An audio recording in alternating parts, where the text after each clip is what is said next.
Emotional day for him and Alex Briggs as they say goodbye to this man, Valentino Rossi. They're not moving over with him to Petronas Yamaha SRT next year. To his final lap of the race, and he has been perfect so far. Alex Marquez has had a strong end to this race as well. Johan Zarco's going to lose another place.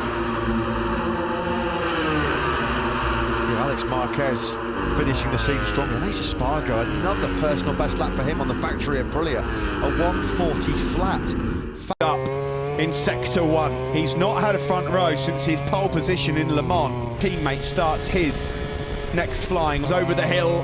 El Diablo, Fabio Quartararo, he goes fifth, he does lose time, crucially emblematic on a few occasions this weekend. 39, 1-4, and right behind him is... I do remember that very well. At the moment he stays on the front row. Vinales goes fourth, but what about Quartararo and Oliveira? Will it change? Here comes the Portuguese rider, no, sixth at the moment, but still a couple... He's already on pole position.